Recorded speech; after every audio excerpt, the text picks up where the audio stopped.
Hey everyone, welcome back. Thanks for joining us today. We've got a brand new story to share with you, so let's begin right now. I am so mad. I'm shaking. I think if my wife Sandy were to walk through the door, I'd put my hands around her throat and choke the life out of her damn body. Thank God. I'm in Denver finishing up a project, or tonight could have gotten pretty ugly because I know she's out there cheating on me again. At least I confirmed my suspicions tonight on who it is, and it really doesn't make any difference how long because Sandy has killed our marriage like you'd crush a bug beneath your shoe. My first thought was that I should have seen it coming. But after 8 years of marriage, it's not something you looked for because it's something I wouldn't have expected. I thought about getting drunk and confronting them. But why waste my time? My marriage is over. He could probably kick my ass, and with his connections he could make my life hell even more than sleeping with my wife.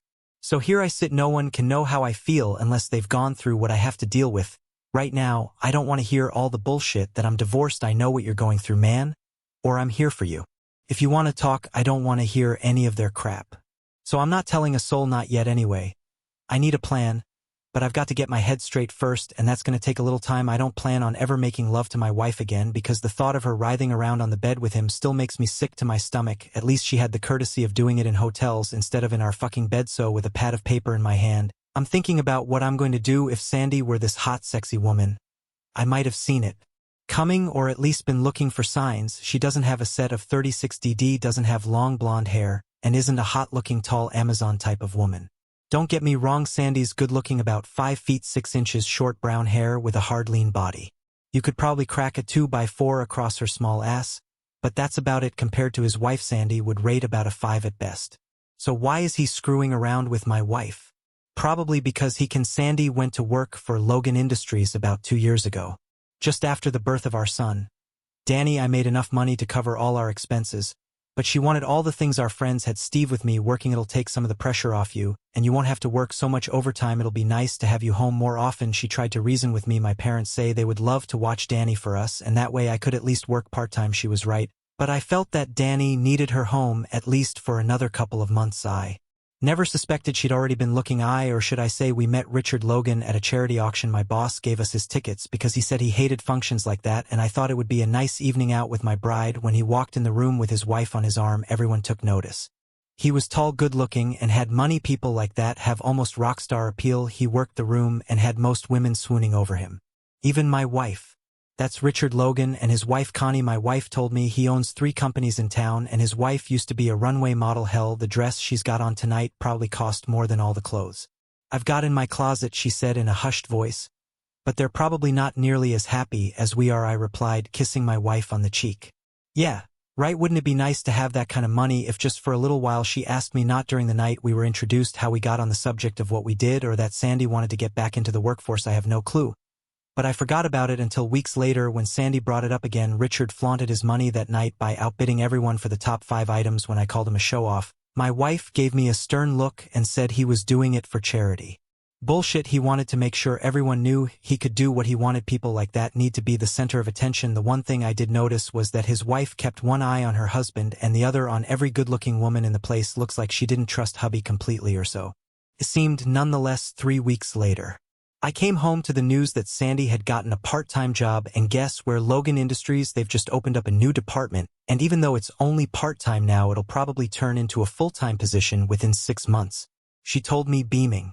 Isn't it wonderful? I wanted to say hell no, but I didn't want to rain on her parade. So I sucked it up, smiled, and told her I was proud of her. How did you hear about the position? I asked. My friend Debbie works there, and Richard asked her if she knew of anyone looking for a job. She told him I was looking, and I emailed him my resume. I didn't want to say anything to you until after I had the job last week. I went in for my interview and was offered the job the next day. Isn't it wonderful? She said for the second time that night. So you'll be working for Richard? The first inquired. He and I will be starting a new department that will handle all the charity work his corporation does. That doesn't sound like much of a job. Well, I'll be responsible for looking at all the charitable requests his companies receive and helping in selecting the companies chosen for donations. It'll be a lot of responsibility. She said, well, I know you'll be able to handle it, babes. Maybe we should be going out to dinner to celebrate. Asked. We don't have the money right now, but soon, very soon we will. So that is how it all started. After that, it was Mr. Logan this or Richard that, and what a good man he was. It about made me ill. Maybe once a month she'd have to travel with him to look at this company or that location, but it was never overnight. After all, we had Danny to think of. Steve I'm gonna have to be gone Tuesday night next week, she said over dinner the following week. Richard is looking at donating a wing to a small hospital in Alabama. I'll tour the hospital and then have dinner with their board that night. I'll be home in time Wednesday to pick Danny up from Mom's house. She told me, why don't you guys just fly back after dinner? I know you'll probably be taking his private plane. I asked. Mr. Logan said he didn't want to rush the trip, and if something else comes up at dinner, we'll need to take care of it the following morning before we leave. It'll only be one night, she said, smiling at me. I didn't like it at all, but I trusted my wife. Richard would have to be a total idiot to hit on Sandy with what he had waiting for him at home. I told her to have a good time and I'd see her Wednesday night. I'll probably need some extra loving Monday night, so I won't go through withdrawal Tuesday night when you're not here, I told her, and on Monday night. She gave me about a week's worth. She came back Wednesday night and gave me another dose, and I was dumb and happy. Our sex life was still good. And so was my marriage, or so I thought. Life went on. We had extra money. But Sandy went out of town about every other month, and the holidays were creeping up on us. Silly me. I almost forgot to explain what I do for a living because it was going to have a major impact on what I ended up doing. I work for a company that tests security systems and computer firewalls. We're the go-to company if you want to see if a hacker can get in. I've got an accounting and computer background, so I work in the division that deals primarily with banks. A typical scenario is that a member of the board asks us to try to hack into or disrupt a particular division. We try to hack into their computer system, go into particular accounts, and basically create a white-collar crime. About 65% of the time we are successful, and the bank usually hires us to fix their problems. The most fun I ever had was 4 months ago. I was supplied a fake passport from Panama and went to a local Bank of America branch to open up an account. I met with the bank president, and he took great care to show me around. Since I'd be depositing $20 million in his bank, I told him I was concerned about security. And he said I had nothing to worry about, as he explained in too much detail his bank security system. He finally told me that I had nothing to worry about as his bank was 100% secure. God, I love a challenge. I took all the bank information for transferring funds and told him the following week it would happen between my partner Kenny and myself. It didn't take more than 2 days to hack in and disrupt their computer files. I took money from 4 random accounts and put it all into the new account I'd opened under my alias company name. I notified the person who'd hired us and told him in great detail what and how we'd done it. Needless to say, they were impressed and hired us on the spot to correct their problems. The bank president wasn't too happy when it all went down, but at least he still had his job. This is what I do for a living, and like I said, I was very good at it. Over the last 6 years, I'd had about 8 aliases along with all the support documents to go along with them. To the untrained, which is about 95% of the people looking at the documents, you couldn't tell them from the originals these documents were going to be more than useful. Coming up about 3 weeks before Christmas, list in hand, I went shopping for presents. I'd gotten a pretty good bonus and was planning on buying everyone a little extra this year. I got my wife a new iPod and was passing Victoria's Secret when I decided to get something for me, for her, from the store to help. I picked out 2 tiny outfits, and with my hands full of presents I headed for home. With Sandy working that day, I was able to wrap most of them and find places to hide them. Sandy had come home earlier that morning from an overnight trip with Richard and hadn't even had the time to unpack her suitcase yet. I was all finished, so I figured I'd help her out by putting all her stuff away. I threw it on the bed, opened it up, and started to sort her items. All right, I don't know all my wife's lingerie, but this outfit I would remember, I thought to myself as I held it up. Fire engine red with lace-trimmed crotchless panties. A dead man would remember that outfit. The worst thing about it was that the panties were crusty, and it wasn't just her juice coating the inside. Besides that outfit, there wasn't anything else incriminating in the suitcase. So I put everything back and closed it up. You've heard the term smoking gun. That outfit was mine. I pretty much knew who. It's the why I couldn't understand. It's not like we didn't have a pretty damn good life, but it looks like Sandy wanted it all. What was the start of our downfall? If I hadn't been the nice guy, or if Sandy had put everything away when she got home, she might have gotten away with it, and I still would have been the dumb, loving husband. That night after dinner, she wanted to make love, but I put her off. I just couldn't do it. I just said I wasn't in the mood because I had a lot on my mind. I needed more proof than a crusty pair of panties, not for myself, but to burn Mr. fucking Logan being in the business. I called a friend of mine who had done work for our company in the past. It was a simple job. I was going out of town next week to finish up my Denver project, and I wanted him to follow Sandy. Bob, I just want to know where she goes and with whom. I asked. I know she's cheating on me, but I need some type of proof. Damn, Steve, I'm sorry to hear it.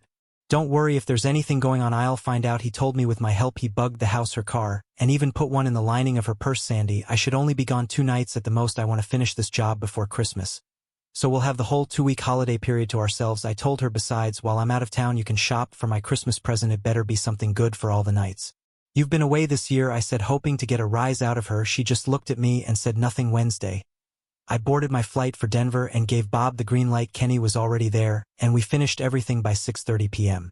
That night. "Come on, Steve, let's grab a brew or two and have dinner. There's a great seafood restaurant 2 blocks down from the hotel, and the waitresses are more than easy on the eyes." He told me give me 20 minutes and pick me up out front. I told him I called Sandy's cell and told her I was going to dinner and would probably turn in early. So I wanted to catch her. "What are you planning tonight?" Asked. "All I want to do tonight is take a hot bath after I put Danny to bed, and then I'll probably just read a bit in bed." She told me love you, Sandy said just before hanging up, but I never said it back. She killed that now. All I felt was regret. Dinner was good and Ken was right. They did look hot. We had one last drink in the hotel bar, and I headed back up to my room. The message light was blinking on my phone. "Call me" was all it said. "Steve, you didn't have your cell on," was the first thing Bob said. "Left it off for a reason. I wanted to have one last good meal before you called." "So what do you got?" Asked. She got a sitter and had dinner with Richard Logan for dinner. They went up to room number 312 at the Ramada, and I couldn't get any inside pictures, but I've got them going in and we'll take another set of them coming out. I however did get a bit of audio, but I don't think you'll want to hear it though. He only rented the room for one night. "So I'll monitor what goes on from your home tomorrow. Sorry about this, Steve. There'll be no charge for this." He told me, "Bitch, she's gonna wish she'd never met that asshole." I said to myself, now I sit in my hotel room making plans. I don't plan on divorcing Sandy. That would be way too easy. I need to hit her where she'll feel it the most, and I knew just what to do. This is one Christmas she'll never forget. By Thursday morning, I had my list of things to do. Most of it couldn't take place until the 23rd because the following 2 days everything would be closed. With one of my fake passports and my son's birth certificate in hand, I made airline reservations under my assumed name. I planned on taking a roundabout way, so it would be difficult to figure out exactly where I ended up traveling during the holidays is nuts. And most people just wanted to book their flights and move on to the next person. I'd gotten a cash advance against my credit card and was now using that money.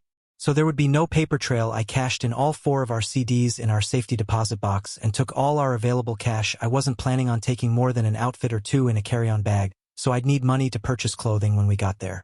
The final item took me all of 3 days. Logan Industries dealt with 2 local banks, one of which I had an account with. All I needed to do was find a way to hack into the bank's mainframe, then into Logan's account, and finally transfer all those funds to our joint savings account. Simple, right? Wrong. I needed Kenny's help. I didn't want to get anyone else in trouble, so if I had problems I needed him on call to answer my questions. I figured my best bet would be to do a trial run before I actually did anything. It wasn't like we'd never done this before, but each bank was different, so there weren't any set procedures to follow. The first day I got stopped by the firewall and couldn't get any further. The second day, with suggestions from Kenny, I got in and spent the next 2 hours surfing the accounts until I got all the numbers I needed. My plan was to do the first transfer late in the afternoon of Friday the 24th from Logan's account to mine, and then electronically transfer those funds to the first of 8 overseas accounts right after that. Timing was key. I kept a low profile that final week. I got all the information from Bob and made copies for Sandy, her parents, my parents, and Richard's wife Connie. I paid extra to have all of them, excluding my parents, delivered Christmas Eve night. Danny and I trimmed the tree and put all the presents under it. I've been cold towards Sandy since I found out she'd made me a cuckold with her dickhead boss. By now I figured she either suspected that I knew about her little affair or at least had a good idea something was going on. I packed a small bag with clothing and stored it along with a copy of Bob's report in the trunk of my car. I was all ready for the 24th. "Steve, you've been avoiding me all week. Are you okay? Is there something on your mind you want to talk about?" she asked. It was time to set the hook. "Yes, Sandy. There is something I want to discuss with you, but I don't want to ruin Christmas for Danny. Why don't we wait until after the holidays?" I told her, "Well, at least you and I could have a little fun tonight. It's been a long time," she said, unbuttoning her top. That's when I thought screw it and put down the hammer, so to speak. "What's the matter, Richard? Busy tonight?" I said before turning around and walking upstairs to the spare room. I shut the door, locked it, and waited. I heard the faint knock at the door, but ignored it. "Steve, we need to talk. Please open the door. Will you?" she pleaded. I'd sooner be gangbanged by a group of Hell's Angels, I thought to myself as I tried to sleep. I guess I finally fell asleep at some point, but found myself wide awake just after 7 o'clock the following morning. I dragged my ass out of bed, took a shower, shaved, and got ready for one hell of a busy day. I needed coffee, and lots of it, if I was to make it through the next 24 hours. By 9 o'clock, Danny was up watching cartoons, and Sandy was making her way toward the kitchen. Her eyes were red, and it looked like she hadn't slept a wink all night. I was done caring and just needed to make it until 2 o'clock in the afternoon before I started it all. "How long have you known?" she finally asked. "Does it really make a difference, Sandy?" I guess not. Is there anything I can say? She asked. What could you possibly say? That it was just sex, that you don't love him, only me, and that it was a horrible mistake. I guess you could say that and more if it would make a difference to me. But it doesn't anymore. I'm taking Danny over to my parents this afternoon and I don't want you with us because you are no longer a part of us. I hope he was worth it, Sandy. But from where I stand right now, I don't think he was, so if you'll excuse me, I've got to load up my parents' gifts and get Danny dressed so we can leave, I said in my most cutting tone. With the gifts in the car and Danny dressed, I told him to give his mother a kiss goodbye. She didn't have a clue what was going to happen in the next few hours, and I wasn't about to show my hand either. When will you be back? She asked. When we get back. I replied. You plan on going somewhere? No. I'll be here when you get back, she sobbed as I shut the door for Sandy. My mom asked, when we walked in the door, you want the short or long story? I said as my dad grabbed Danny and headed over to the tree. She's at home because she's been cheating on me with her boss for quite a while. I told her. When the shock wore off, I told her that Danny and I were going away and we'd get in contact with her when we finally settled. And Mom, just don't ask and I won't have to lie to you. I told her I'm going to make each one of them pay for what they've done and hit them where it'll hurt the most. No, Mom, let's have a nice afternoon as a family because I don't know when I'll be seeing you again. At 4 o'clock I hacked in and started transferring the entire amount of money in Logan's bank account to Sandy's and my joint savings account, at least for the moment. By 6:30 Danny and I were on the first of 3 planes taking us out of the country. I can only guess how many times Sandy called my cell phone before she realized I wasn't going to answer. Of course, it was turned off and buried in a dumpster 2 blocks from my parents' house just before we boarded the next plane. I transferred the money from our savings to the first overseas account. From then, it would automatically be transferred to 8 other accounts by early Christmas morning. I was going to make a lot of children happy this Christmas morning. Looking at my watch, I could only imagine the shocked look on people's faces as my deliveries were made Christmas evening. After looking at Bob's evidence, Connie, I understand, kicked her husband so hard that he had to have a doctor pull his nuts back down. These parents were not happy with their gift either, and let Sandy know in no uncertain terms what a stupid ass she was. By the time Sandy realized we weren't coming back, she'd gotten her delivery of the pictures, audio, and a letter from me.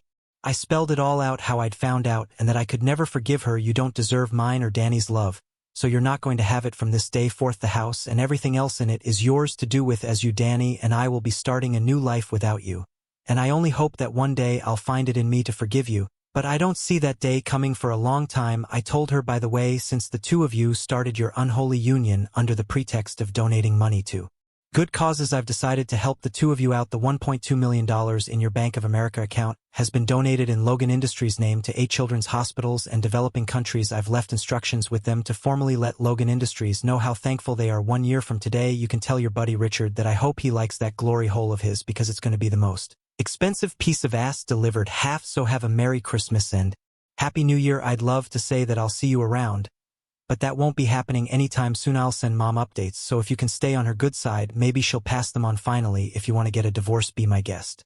I won't fight you on it. We left for Panama Christmas morning. I had called ahead and rented a 2-bedroom condo just off the Capitol downtown. I'd saved enough of Logan Industries money to pay for my expenses, but even though the cost of living down here was cheap, I'd eventually have to find some kind of job. Danny asked about his mom for the first couple of weeks, but eventually stopped asking. I got a good-looking live-in nanny for next to nothing, and the 3 of us became our own family on a shoestring budget. I started my own software protection company. I stayed away from the large banks, but after my reputation grew with the small independents, they started seeking me out 5 years after relocating. I had a knock on my condo door. I knew it had to be you when I heard of a new competitor starting up down here. Kenny said, laughing, aren't you going to ask me? And we shot the shit for better than 2 hours before going out to dinner. It seemed that Logan Industries' board of directors were not too happy about their charitable donations and replaced my buddy Richard as president of the company. He about went broke, replacing the $1.2 million along with his divorce from his wife Connie. Sandy was let go after they found out the monies had been filtered through her savings account. They tried to press charges against her, but she was eventually cleared of all wrongdoing. As soon as I heard what went down, I knew it was you. I figured you'd booked, and when I heard that we'd lost business to a new company down here, I knew right where to look. Believe it or not, I've brought down an offer from the home office to either buy you out or bring you in as the new Southern Division, he explained as I looked at the contract. Well, see, the money is based on U.S. wage standards, so you could live like a king down here doing exactly what you've always done, but with a lot less responsibility. Think about it. I'm not scheduled back until the end of the week. He stayed with me for 3 days. We ate, drank, and he found more than a little Latin chick to his liking down here. I sent him back to the US of A with a huge smile on his face, a signed contract in his pocket, and a letter for Sandy including pictures. Dear Sandy, as you can see from the pictures, our son is growing up fast. He attends a small private school here and speaks Spanish now, probably better than English. He is in the process of learning Chinese due to the fact that about 25% of the students are of Asian descent. His computer skills are second to none, and by the time I'm ready to retire, he'll be more than ready to take over for me. He knows we split up, but I never told him why. He just accepts the fact that he lives with me, and you live there for obvious reasons. I couldn't tell anyone where I was going, and I know that your parents were living with me and mine with you after I left. Mom said she passed on everything I sent to you after she got over being pissed, so you at least know how Danny is doing. For what it's worth, I've forgiven you. My new partner said that I was carrying around too much old baggage, and it was time to move on. Too bad you did what you did. You really would have loved it down here. I don't plan on ever moving back because Mom and Dad are thinking of getting a place down here, at least for the winters. So I've got nothing left up there for me, so if you ever want to see Danny, you'll have to come down here, at least for now. Mom never brings you up, and I don't ask, but I do hope you bounce back after losing your job. It did, however, bring a smile to my face knowing Richard lost it all. Couldn't have happened to a nicer guy, so that's about all I've got to say. I hope you find someone eventually you can be faithful to and move on with your life. For me, I found someone very special. She treats Danny like her own and makes me smile like you once did. We're not married yet, but very soon. You see, Danny is going to have a new sister in the spring, so it's time I take the plunge again. You can write to Danny if you wish, but this is my final letter to you. Sandy had a hard time finishing my letter because of the tears in her eyes after the dust settled. She never saw Richard again. It took her a while to find another job, and because of all the notoriety and bad publicity, the only guys who wanted to date her were either losers or ones looking for a little action. She is dating an out-of-town salesman, but taking it slow. She could see that Danny looks good and appears happy. She'd love to see him, but money has been a little tight for the last couple of years. She lost the house because she couldn't keep up with the payments after the damn housing market tanked for the millionth time. She told herself, if only I hadn't fallen under Richard's schoolboy charm, I'd still have it all, but that was now in the past, and shoulda, coulda, and woulda is all she is left with. Thanks for watching. If you enjoyed this video, don't forget to like, comment, and subscribe for more stories like this. See you next time.